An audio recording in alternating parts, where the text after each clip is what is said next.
I define listening as speak less and care more. Speak less and care more. Meet Jed. Jed is a raving fan. You know that kind, where every game day is a holiday.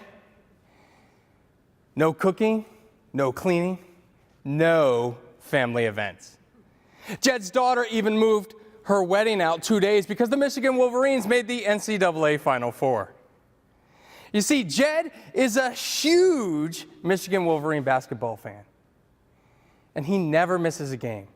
So when Jed booked his vacation rental in Southwest Florida, he called ahead to talk to the owners to make sure that they had the cable channels that he needed so he wouldn't miss a game. Unfortunately, they didn't.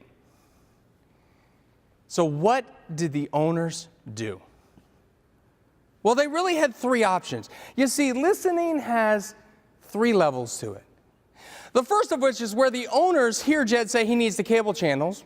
They realize they don't have them, and they simply tell Jed that they don't have the channels, and he can go down to the local sports bar to watch the game down the street.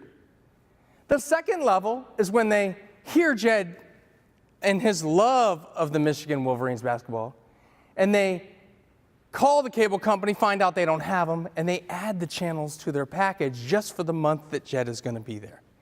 And then they tell Jed, we've added them for your enjoyment. But then there's the third level.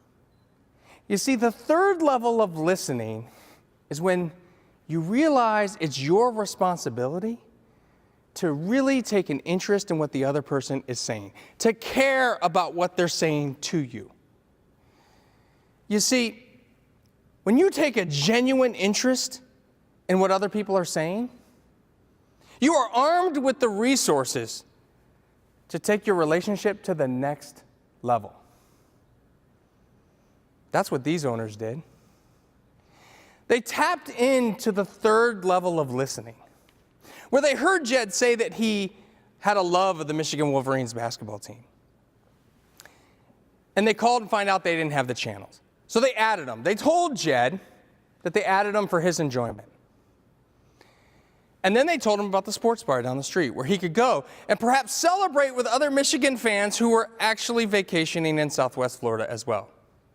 But then they ordered him a cutting board. But not just any cutting board. A custom University of Michigan cutting board, made specifically for Jed by their friend. This cutting board had the University of Michigan basketball court etched into it with a wood-burning tool, and then painted blue and yellow, the colors of the University of Michigan.